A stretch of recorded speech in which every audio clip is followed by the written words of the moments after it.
Maravilha, pessoal. Esse aqui é o Odisseia em Movimento. Então, hoje eu tenho aqui o meu amigo Maico Lima, que é o presidente dessa instituição. Lá nas picapes tem o nosso amigo Molardi, que ele falou que era da Capela do 80, né? Também coordenando aí. E a nossa convidada, então, é a Nata Francisconi, que ela é a chefe do Departamento de Cultura de Flores da Cunha. Nata, como está você? Tudo certo, André. Tudo bem comigo. E vocês como estão? Tudo bem, Nata. Seja bem-vinda. Obrigada. A Nata que é de São Gotardo, né? É isso aí, os cubanos. Os cubanos. Como é que começou essa história dos cubanos aí? Essa história dos cubanos, eu não estava lá quando isso aconteceu, né? Quando eu cheguei já estava assim. Era a época da Guerra Fria, né? É tipo isso, ditadura com certeza, né? Ai, ai. Mas, na real, tem um lance aí de estrada velha, estrada nova, porque abrir uma estrada nova onde não tem nada e não reaproveitar agora a estrada velha, finalmente, né? Tá pavimentada e tal, mas veja que isso levou longos anos, né, ficou marcado mesmo na história das pessoas. Mas tem esse lance aí, capitalismo versus comunismo e outras coisas mais. Algo relacionado. Eu ouvi uma história completamente diferente. Eu ouvi dizer Conta aí, André. era na época do futebol, né? Como o pessoal lá de São Gotardo brigava bastante, assim, né? Essas histórias Eles são falavam, muitas. eles falavam, aqueles caras lá são os cubanos, sabe? A época do conflito com os Estados Unidos e tal, né? Não sabemos se é real, para isso somente Oscar Franciscato para nos esclarecer, né? E o Lero Montanari também, mano. Ele tem muita história pra contar de futebol. Boa, verdade. E a galera... E a rivalidade era grande, né, Nata? São Super. Cristóvão e Cruzeiro era A gente tava clássico falando... dos anos 80, acho, né?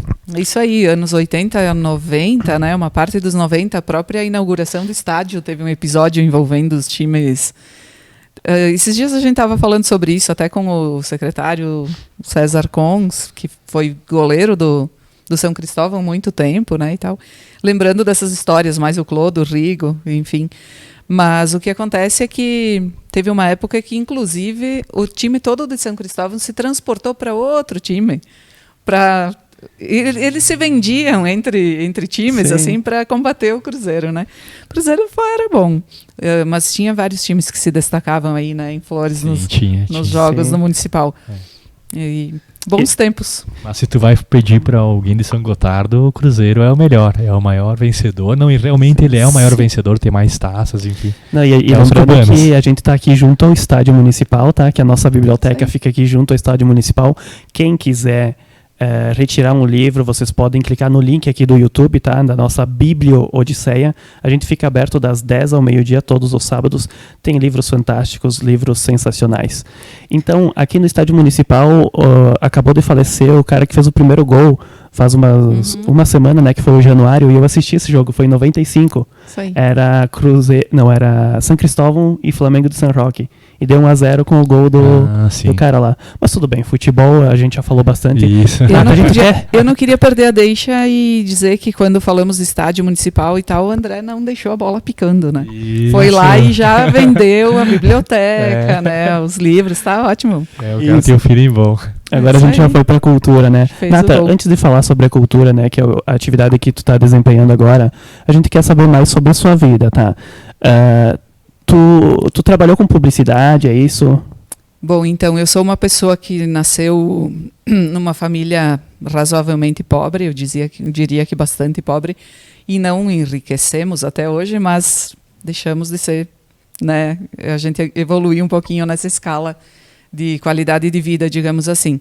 Mas então vou começar lá das origens, né? Por que eu estou falando isso? Porque o meu primeiro emprego foi na linha de produção de uma fábrica de móveis.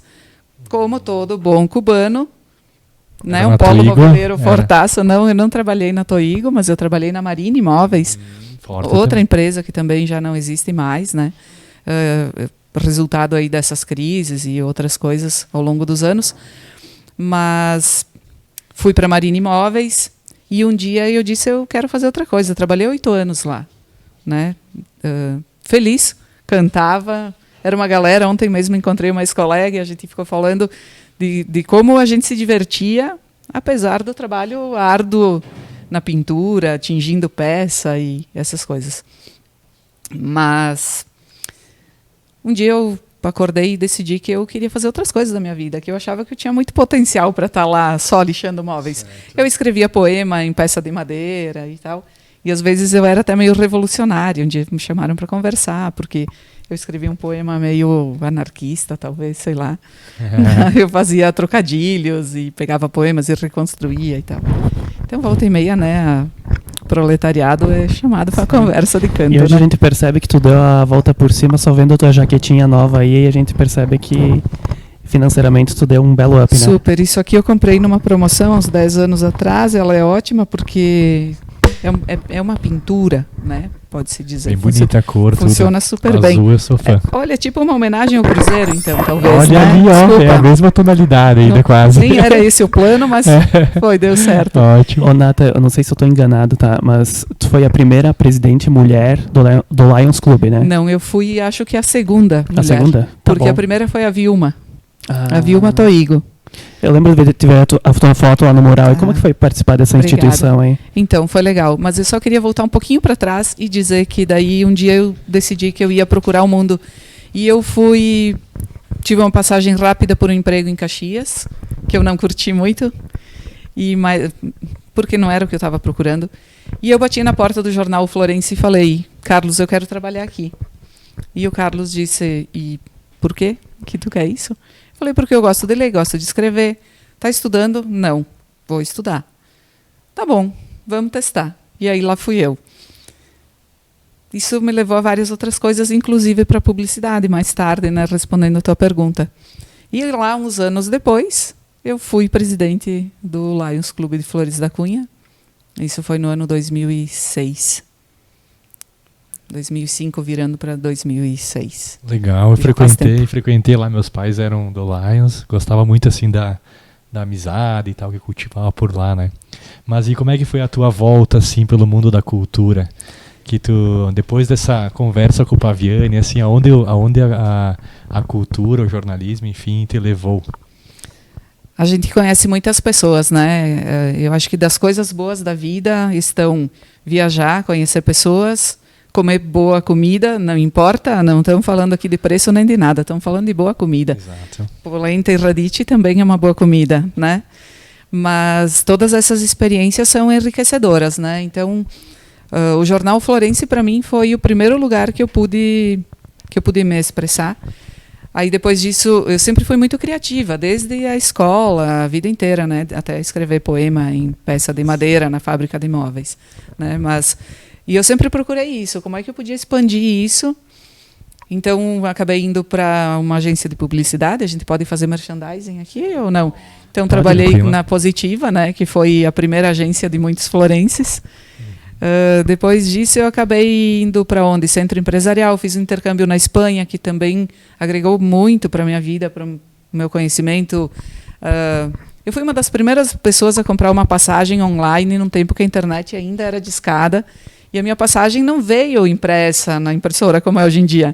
Eu comprei a passagem e tive que buscar ela em São Paulo no dia que eu ia embarcar para um voo internacional. Que lugar da Espanha que você ficou? Santiago de Compostela. Esse meu daqui intercâmbio. é o Jonatas da Costa, que chegou atrasado, então... Boa noite, pessoal. Passei na frente da câmera, mas cheguei. Agregando mais um cubano aí para essa reunião. Então, já que isso entrou na pauta, né? Não deu. Foi falado de cubano, chegou na hora. Mas chegou mais um. Vamos fazer jus, né? Que tudo começou na linha 80, né? Uma conversa sobre a linha 80. Tu deu uma passeada? Dei uma passeada, mas não muito. Tem lugares para indicar para a galera que está nos acompanhando? Olha, eu sempre digo, eu sou descendente de imigrantes italianos, mas a minha pátria é a Espanha, né? Eu tenho uma paixão... O mais legal, assim, eu sei que é difícil às vezes a gente escolher um, né? Não, mas eu diria assim, ó, cruzem a Espanha, andem por tudo. Tem todos os tipos. E a gente se identifica muito porque eles têm lá um portunhol ao contrário, porque eles, espanhóis, têm uma influência muito forte de Portugal na língua, na região da Galícia, né? Essa região que eu morei. E aí muitos dialetos muito estranhos. Se vocês curtem cinema espanhol, dá para ter uma amostra disso. Mas eu diria assim, ó, o que mais se parece com o Rio Grande do Sul é essa região da Galícia, pela questão da agricultura, vaquinha de leite, a carninha fresca e tal, que todo mundo diz que na Europa não se come carne, que é muito caro. Não, até tem, né? Até tem. E passou naquela região da Pamplona lá, que eles falam? Eu caminhei por Pamplona. Que tem a cidade as murada. trufas lá, aquela coisa das trufas. Mas não cheguei nesse nível de requinte aí, porque nesse período eu era uma peregrina, eu estava caminhando. Que legal. Eu estava tentando o caminho de Santiago. Mas tu fez o caminho? Tu concluiu o caminho? Não concluí o caminho. Fez quantos quilômetros? Uns 4? Não, eu fiz 2 dias inteiros, isso deu... É uma mixaria, né? Isso é troco perto do caminho, né? Mas eu fiz alguma coisa como 50 quilômetros, digamos assim. Tu leu o livro do Paulo Coelho, aquele que fala do caminho? Eu li também, há muitos anos, né? Sabe por que eu li o livro do Paulo Coelho? Por quê? Porque a Sicredi, que é uma empresa muito legal, ela patrocinou a gente. Se vocês estão assistindo esse programa é por causa do Sicredi, que a gente tem as câmeras e eles doaram vários livros pra social, né? Também. Exatamente. No Fundo Social, parabéns. Fundo Social. Vamos ver o videozinho deles? Vamos ver o videozinho deles? Vamos lá. Juntos nossa gente sonha, juntos nossa gente cresce. Juntos nossa gente educa, nossa gente nova e se fortalece. Acreditamos na cooperação e na força da cocriação, para gerar uma conexão entre sonho e realização. Fazer o bem por nossa região e ser agente da transformação. Plantar, construir e caminhar, então todos juntos na mesma direção. Sicredi Serrana, juntos nossa gente vai mais longe. Voltando, pessoal, então, o Sicredi, muito obrigado, né, por colaborar com a gente, né, Maicon? Com certeza, são parceiros nossos aí desde os primeiros anos de projeto, né? E é isso que precisa, né? As entidades, enfim, as associações aí que estão querendo fazer alguma diferença, precisa às vezes de uns apoiadores, né? Tanto morais quanto financeiros, para fazer esses sonhos saírem do papel, né? E como que tu desistiu do caminho de Santiago? Dor física. Dor física, falta de persistência também, mas daí as pessoas dizem, claro, tem que se preparar. Sim, tu te prepara. Mas é como se preparar para a morte, fazendo uma analogia bem pesada, né? A gente sempre acha que está preparado, até que acontece. E o caminho de Santiago para mim foi isso. Eu caminhei, andei com mochila, com o peso certo, com o sapato certo. Só que lá na vida real é outros 500. E é bem difícil. Mas além da dor física, né? O pessoal que passa pelo caminho de Santiago da Compostela tem algum aprendizado, vamos dizer assim, espiritual? Assim, tu sentiu alguma coisa nesse sentido? Se a gente pudesse parafrasear o Paulo Coelho agora, que a gente diria que toda dor física leva a uma cura espiritual, digamos assim, né? Isso é um princípio gigante, né? Universal. Mas com certeza é mágico. O dia que eu tive que desistir, só 2 dias depois, porque vai se tornando um sonho. Tu acha que aquilo ali não tem como ignorar esse movimento. Tu tá lá vendo essas coisas acontecendo. Eu estava morando em Santiago e via as pessoas chegando e eu dizia, cara, eu tenho que chegar aqui também. A tentação é grande, né? E aí lá fui, né? Fomos. E me perdi. Onde nós paramos? O que parte espiritual. A parte espiritual, o que traz, né? É fantástico, extraordinário, assim, o sentimento que tu tem. Então, depois de 2 dias, na hora de desistir, foi como se fosse uma derrota. Sabe, tu dizer, eu fui vencido pelo meu corpo, não pela minha mente, eu fui vencido pelo meu corpo. E aí seria necessário o quê? Parar, descansar, melhorar. E talvez, né? Mas daí a cabeça tá em casa, a gente tá muito longe, tu começa a rebobinar lá um monte de coisa, revisar e tal. E eu tinha uma preocupação sempre com a saúde da minha mãe, muito forte, uma preocupação de estar longe e acontecer alguma coisa com ela, porque ela realmente passava por dificuldades, problemas respiratórios com frequência e tal. E então, nessa hora, daí eu pensei, ok, estou parando e por quê? Então, deve ser porque eu tenho que voltar para casa. E aí, volta para casa, então. Foi um marco para ti voltar nos dias próximos a isso, tu voltou. na verdade, é uma série de pensamentos que vão tomando a tua cabeça, né? E aí, depois de não conseguir fazer o caminho de Santiago, eu só via que eu tinha que voltar para casa.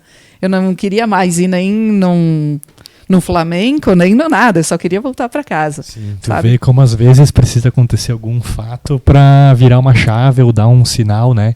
De algo. Muito bem. E a cultura lá estava sempre presente também? Nossa, é muito forte. São países muito antigos, né? O velho mundo não é um jargão, mas é a pura verdade, né? Eu morava num prédio no centro de Santiago, uma quadra da catedral, que é o centro do mundo em diversos sentidos. E o prédio que eu morava tinha mais de 1000 anos. Sabe? O que é tu tá num lugar que tu... O dobro da idade do Brasil.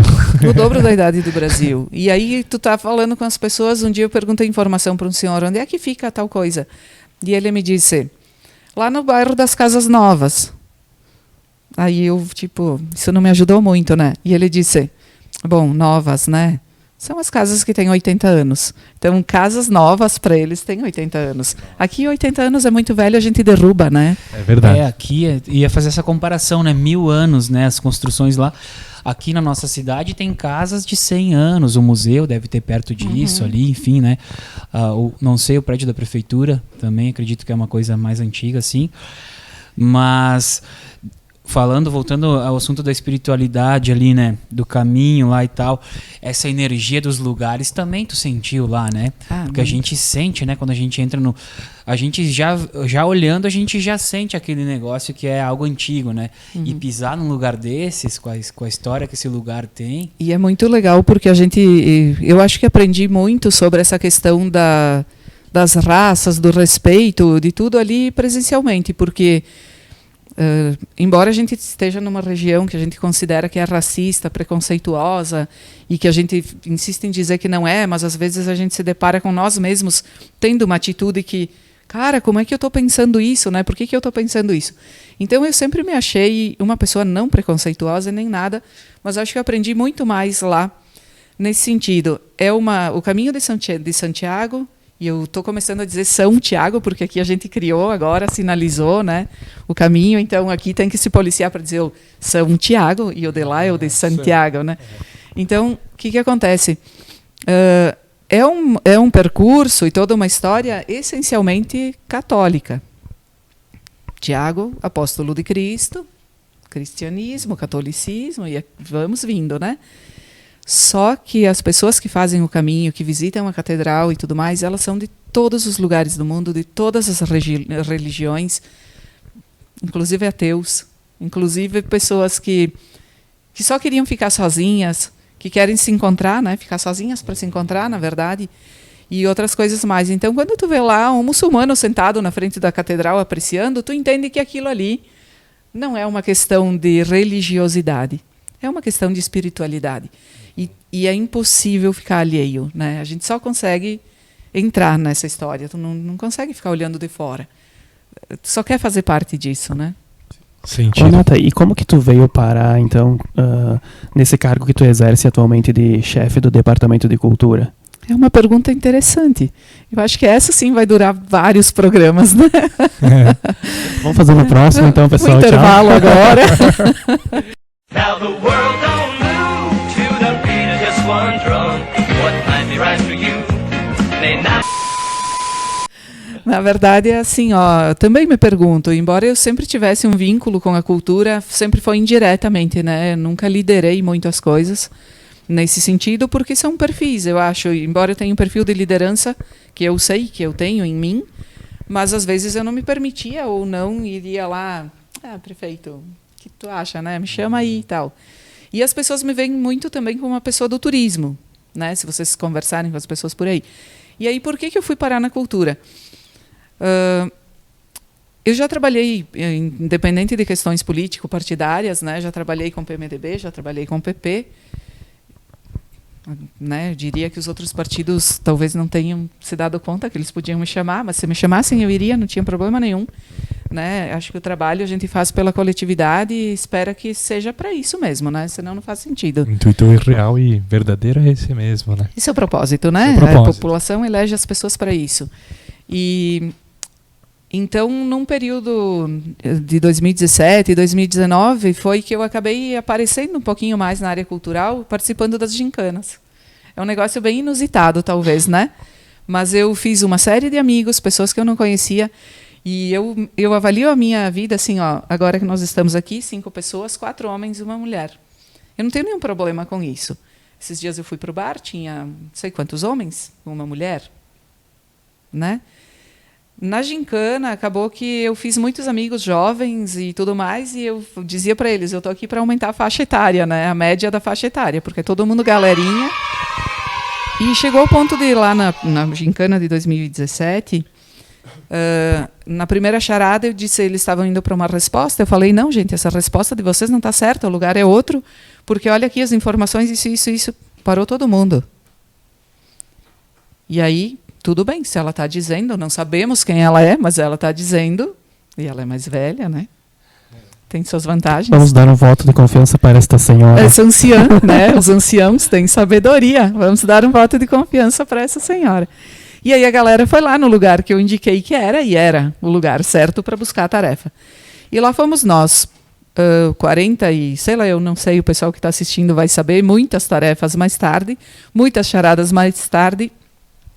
Todo mundo parava e dizia, deixem a Nata pensar. E isso me fez me tornar uma referência cultural, que eu nem sabia que eu era. Mas tem aquela história que dizem que o diabo, não é porque é diabo, é porque é velho, né? Então, a idade traz conhecimento, a experiência traz conhecimento. Então, tinha uma galera que não tinha a menor ideia de lugares, de nomes, por que o nome disso, por que essa pista te leva para o nome daquela pessoa e tal. E, então, nesse sentido, só para diminuir o rodeio, né? A volta gigante aqui, eu acho que isso me consolidou um pouquinho como uma pessoa da cultura. Embora eu não seja uma pessoa que faz. Embora escrevesse poemas em peças de madeira. Mas eu sou uma pessoa que sempre fui vista com potencial para, embora eu nunca tenha materializado as coisas. E aí, no dia 29 de dezembro de 2020, talvez por falta de opção, o prefeito César me ligou e disse, não é por falta de opção, é por falta de tempo, mas a gente está te convidando. E eu pensei, cara, eu acho que está na hora. Né? Não vou ficar fazendo doce aqui, vou aceitar. Conversei, estava de férias, conversei com a empresa que eu trabalhava, foi bem constrangedor, né? Porque pedir demissão por telefone durante as férias é meio que como ir comprar o cigarro na esquina e nunca mais voltar, né? Me senti um pouco boa assim. Colocação. Mas acabou que a empresa super entendeu, concordou, me apoiou, disse que era o meu perfil, não sei o que, encheu a minha bola. Acho que eles queriam que eu fosse, né? Tipo, vamos se livrar dela. E o jeito mais fácil é inflando o ego das pessoas, né? Leonina, imagina se não inflar meu ego. Não, mas se você trabalhava com eles, eles viam o potencial em ti, com certeza. Eu acredito. Não foi da boca para fora, não. Eu acredito. Eles não precisariam mentir para mim. Eles poderiam dizer, cria vergonha na cara, né? Mas qual ramo que tu estava antes de ir na publicidade também? Antes de ir para antes quando? Antes de ir para cultura. Para cultura, eu estava trabalhando na Olimóveis, que trabalha com urbanização. Mas eu tenho um ponto a favor, que eu trabalhava nada mais, nada menos com Alberto Oliveira, né, que foi um grande prefeito, vereador e uma série de coisas. Uma pessoa que eu acho que é uma referência para nós, independente de posições, né, partidárias. E eu estava na Olimóveis numa função essencialmente administrativa, embora sempre cutucando para poder ajudar nos eventos, fazer texto. Eu sempre ia para uma veia mais criativa, mas o meu trabalho essencialmente era burocrático, né? E eles sabiam do meu potencial e da minha vontade e tudo mais. E aí eu tive. Inclusive, puxar um gancho, você nos recebeu lá, né? Nós estávamos representando a Odisseia, eu e o Maicon, você eu nos estava recebeu tentando lá na costurar, empresa. eu acho que a Nata nos conheceu, porque a Olimóveis nos ajudou, né? Você abriu os caminhos também, né? Sim. Pessoal, alguns já nos conheciam, alguns colegas seus lá, né? Mas você foi quem nos recebeu lá. Que show, eu me lembrei agora. Nata, por exemplo, aqui no Odisseia, né? A gente é uma associação que quer ajudar as pessoas, quer fazer um trabalho legal, né? Mas a gente consegue. Exatamente. modéstia à parte, até que conseguimos fazer um Com barulho, né? certeza. Mas, por exemplo, tem aqui o Michael, por exemplo, que ele é o nosso presidente, né? O Michael, além de querer ajudar, ele quer deixar um legado, né? Ele Perfeito. quer dizer, não, eu fiz minha parte, participei da gincana, participei da biblioteca e tal.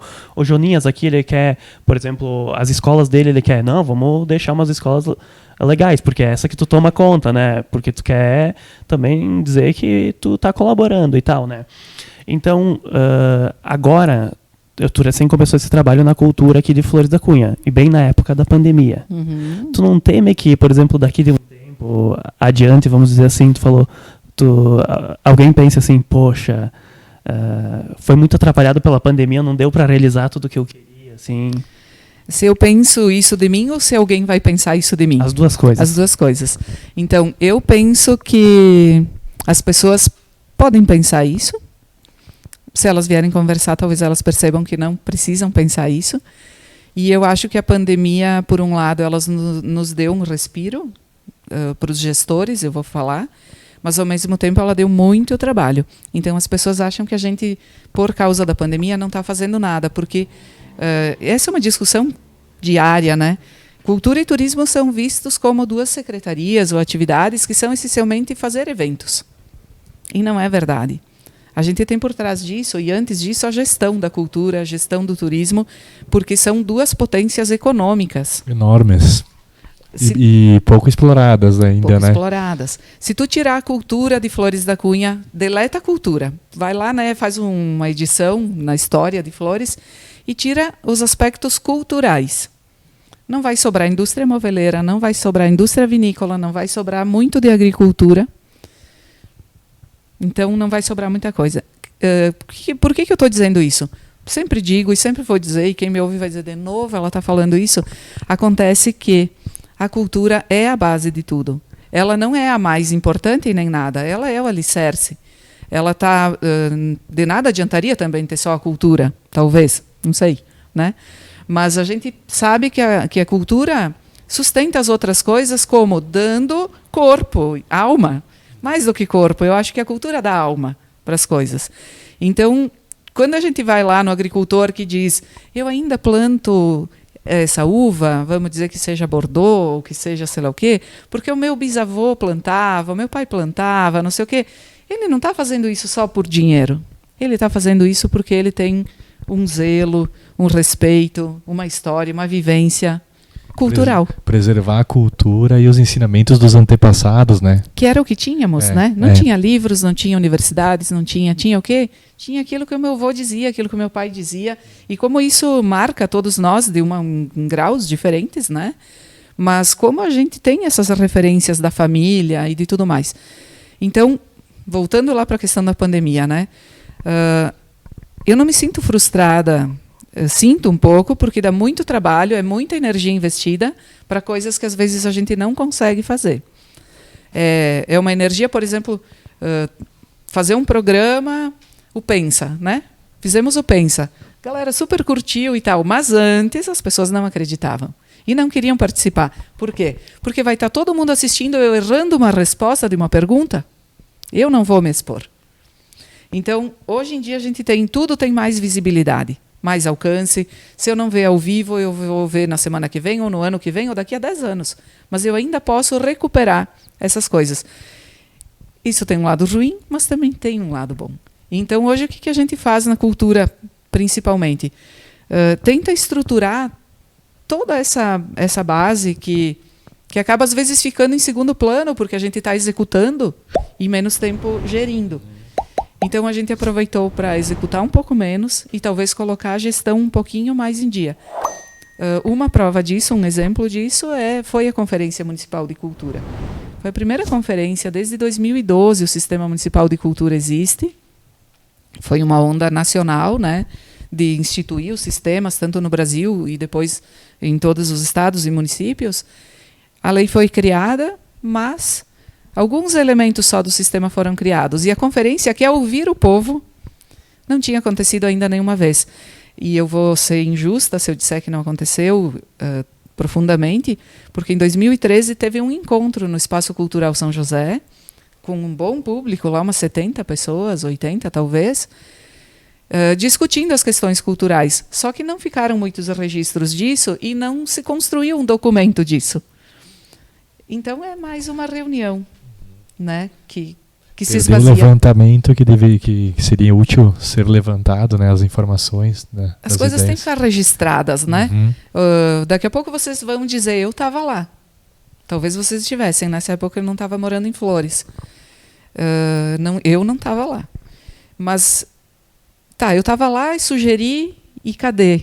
Né? Às vezes as coisas podem ter sido postas em prática, pelas sugestões orais, porque alguém disse, o Jonatas falou, o André falou, o Maico falou, o Léo falou. Né? Agora, se a gente escreve, o que está escrito, né? Não é à toa que existem os livros, que existem as bibliotecas, que existem os documentos. Está escrito. E aí alguém que queira vai lá, pesquisa. Sim, isso aqui fizemos porque foi um desejo do povo. E agora, com a conferência desse ano, o que a gente percebeu? O óbvio, mas foi o povo que disse, não foi a gente que disse. Que a prioridade máxima da cultura em Flores da Cunha é o teatro.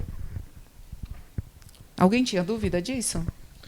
Tem um movimento forte no teatro, né? A PAC, enfim. Na verdade, os planos de tal, né? teve aquela época do Guto Basso, desses mais old school aí, né? Sim. Só que ficou um vácuo enorme, né? Até vinha aí a onda ali dos fulanos de tal, né? De ter um novo grupo do Márcio aí, da gurizada, ficou um vácuo muito grande, né?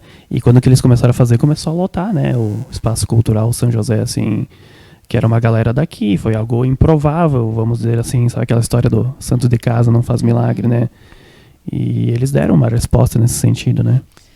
Então, ter um prédio que abrigue essas ações é o mínimo que a gente precisa. E isso foi apontado, então, a prioridade. A gente tinha indicado que as pessoas elegessem 10 prioridades, 10 diretrizes prioritárias, mas acabamos vendo que entre as 10 tem 3 que estão muito ligadas à educação. Então, a gente promoveu mais 10. Vamos trazer 20, então, para o primeiro escalão, né, ao invés de 10. Porque, senão, a gente cai de 10 para 7 e aí fica muita coisa fora. Então, nessas 20 tem muita coisa para acontecer, que é o Plano Municipal de Cultura. Ele tem uma validade, ele está sendo pensado para 10 anos, mas ele precisa ser revisto a cada 2. Quer dizer, ninguém está dizendo agora o que vai ser feito daqui a 10. Mas está dizendo que, se a gente andar assim, no final de 10 anos nós teremos tal resultado. É uma espécie de planejamento estratégico, né? É o planejamento estratégico da cultura feito em comunidade. Isso foi muito legal, né? Porque foi feita essa enquete, né? Para começar do zero, realmente, né? Começar a ver o que a população quer, né? E outra coisa inteligente para driblar a pandemia que eu achei foi o Pensa, sabe? Que era foi uma gincana de perguntas e respostas. Eu acompanhei pelo Facebook, né? Pelo YouTube. Eu acho que estão tendo ações positivas, né? Nessa situação.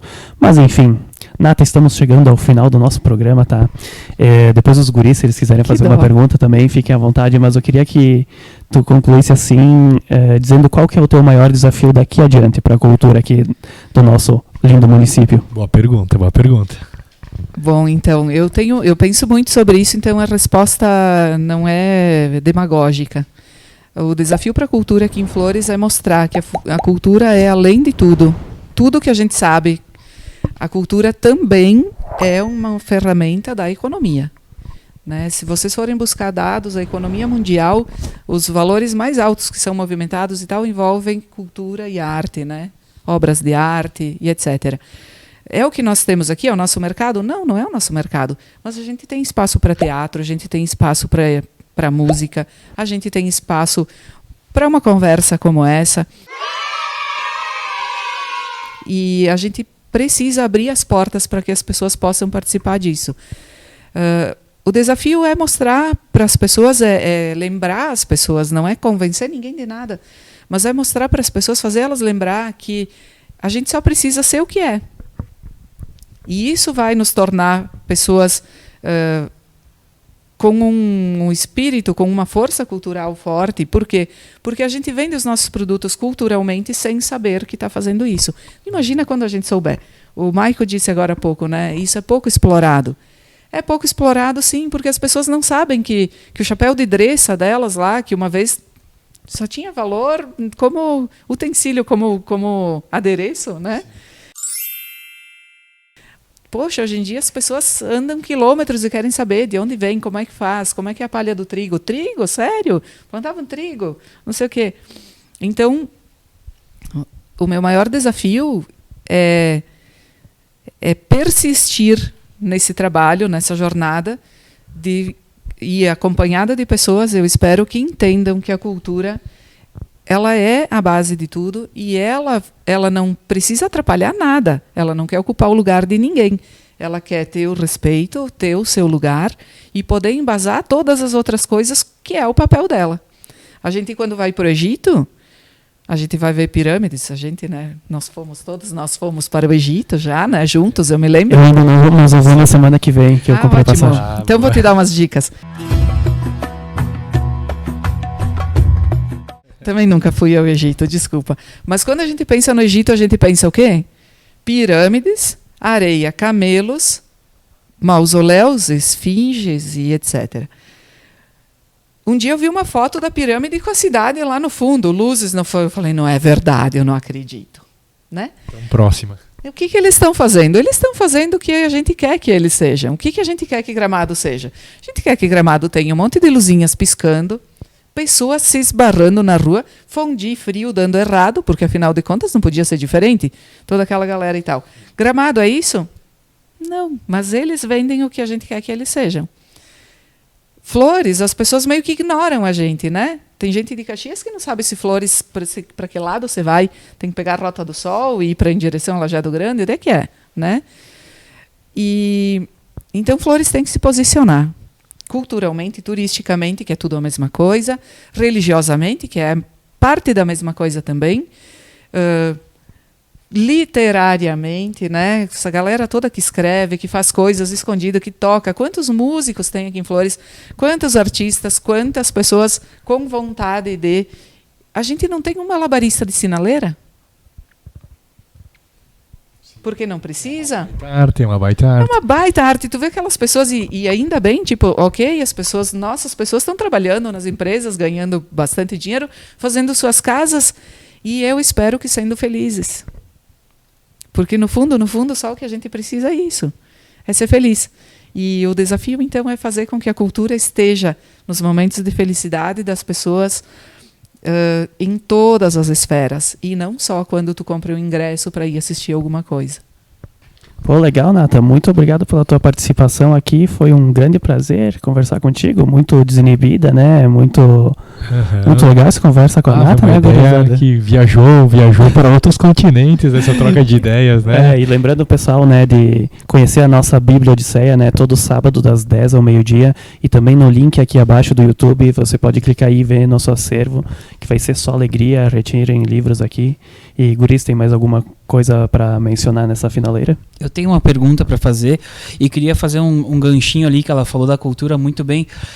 Eu acho que a cultura precisa ser ela, né? Precisa resgatar a cultura das pessoas, da história, e as pessoas entenderem a cultura da cidade, que é o mais difícil, né? Uhum. A gente sabe, né? A gente está criando uma cultura do conhecimento nas escolas, diferente do ensino convencional, né? Penso que seja mais ou menos nisso.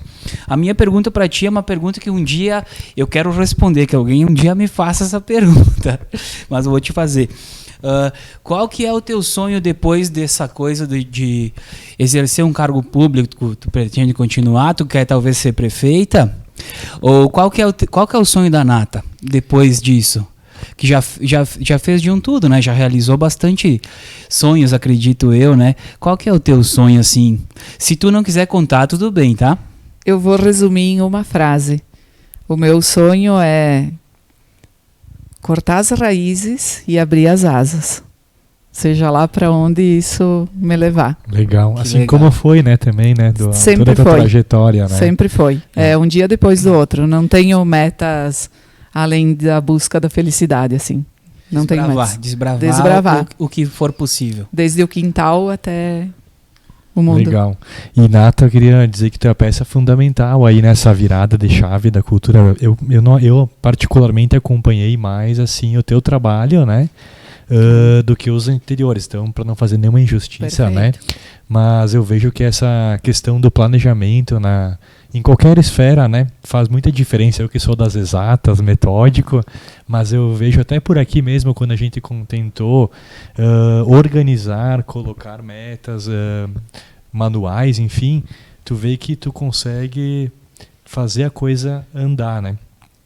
E eu tô agora uma percepção minha que tá linkado com aquilo que tu falou, que a cultura tá ligado com o turismo, né?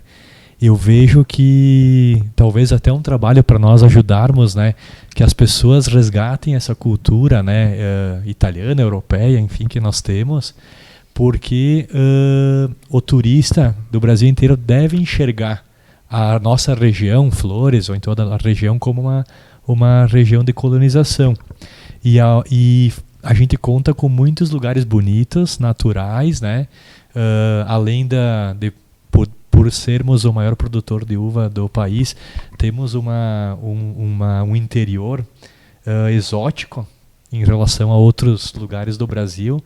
E a hora que eu acredito, né, não sei se tu pensa igual, mas a hora que a gente conseguir fazer esse casamento perfeito de fazer o turista brilhar os olhos ao chegar aqui, pelas belezas, pelo nosso interior, somado com a cultura, com a gastronomia que nós temos, enfim, eu tenho certeza, acredito que seria com certeza um terceiro setor de Flores, com potencial para faturar tanto quanto os outros mais importantes, né, que tem. Não sei se vocês têm observado, com certeza tem, né, esse movimento todo agora de pequenas propriedades abertas, recebendo as pessoas, vendendo seu produto lá, feito ali, colhido ali, entregue ali, fresco e etc. Né? Todo esse é um movimento mundial e que a gente acho que não está perdendo, acho que a gente está ganhando e aproveitando esse momento também.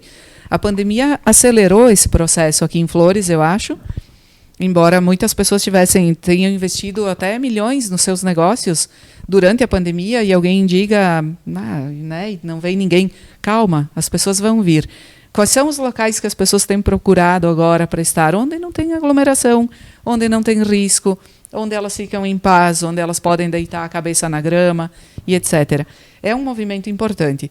Tudo isso está sustentado em coisas que acontecem, por exemplo, na gastronomia, a questão do quilômetro zero, de tu não trazer mais o teu alimento de longe, de tu ter o teu alimento colhido ali na horta, né? E servir isso para o teu cliente e dizer para ele, isto aqui eu planto ali atrás, eu não preciso mais ter vergonha disso. As pessoas se orgulham de ter um manjericão num pote na janela da sacada, né? E fazer lá o seu pesto com o seu próprio manjericão. E o turista quer isso, o visitante quer isso, porque o nosso turismo ele é cultural. Ele não é Beto Carreiro World, né? Ele não é... Sim, adventure. Não é pode ele pode até ser adventure, mas ele é adventure off-road. Né? Isso. E vamos dizer assim, não é algo tão montado assim, né? É algo que é mais natural, flui, né? Por isso que flui às vezes devagar, né? Mas flui. E não para nunca, é que nem água. Água mole, pedra dura, né? E vamos indo.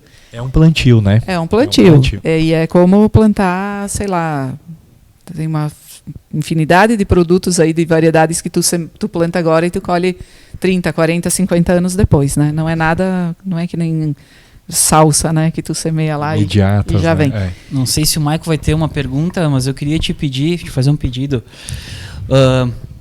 O que tu deixaria de recado para essa galera que nos acompanha, né? Os estudantes, assim, o teu recado pessoal, né? De como foi que a leitura se abriu para ti e o que tu pensa sobre isso? Eu tenho 2 recados e os 2 têm a ver com essa tua pergunta, esse teu comentário, Jonatas.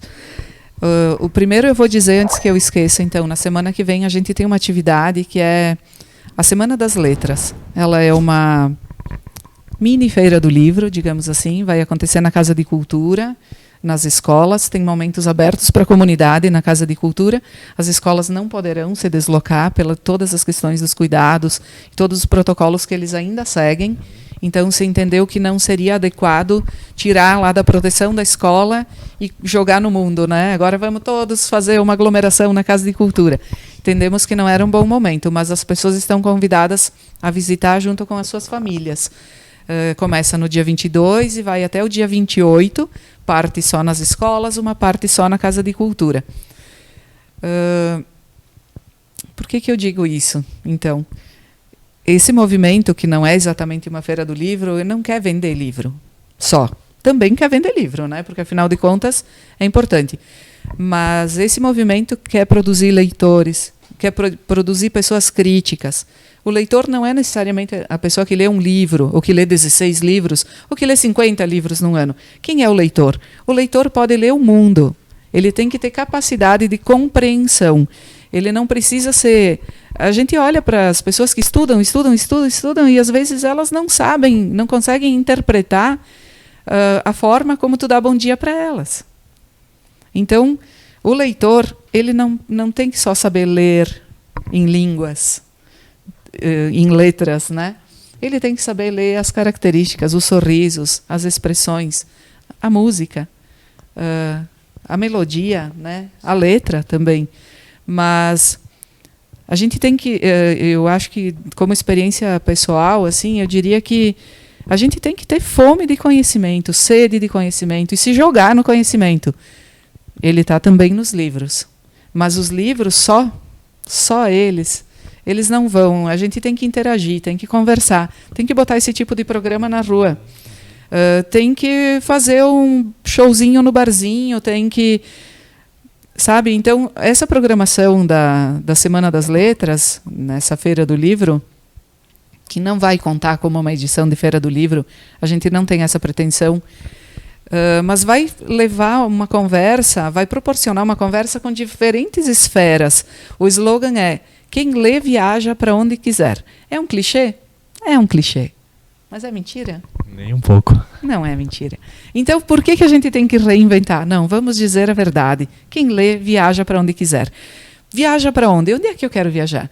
Se eu leio, se eu li, ou se eu pego um livro, eu posso viajar para um filme. Eu posso ter uma trilha sonora deste filme e viajar para a música. Eu posso pegar a música, ou eu posso pegar um poema e musicar. Eu posso pegar um romance e converter numa peça de teatro. Eu posso uma infinidade de coisas. Quem é que vai falar sobre isso? A Nata, porque ela já... Não. Pessoas que fazem isso. Então, nós vamos ter documentaristas, cronistas, a Odisseia do Conhecimento.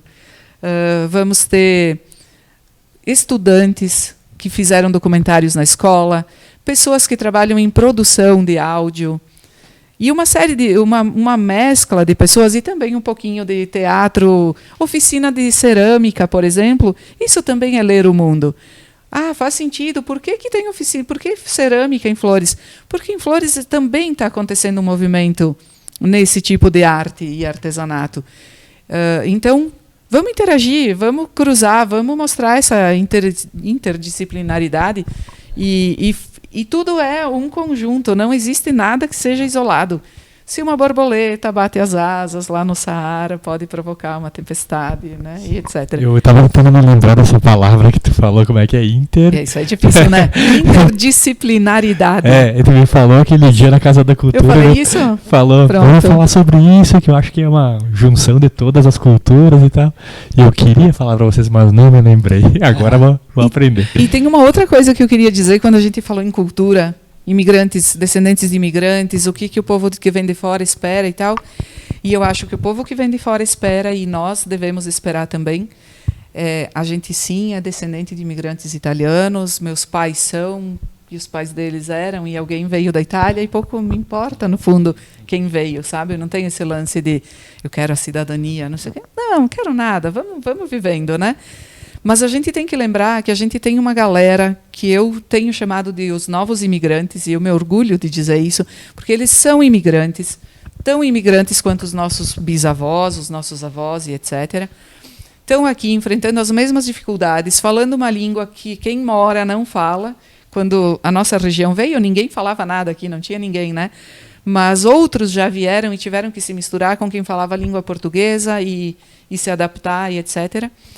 E então, eu acho que também um desafio é a gente ser reconhecido pela valorização das outras culturas que estão chegando em Flores.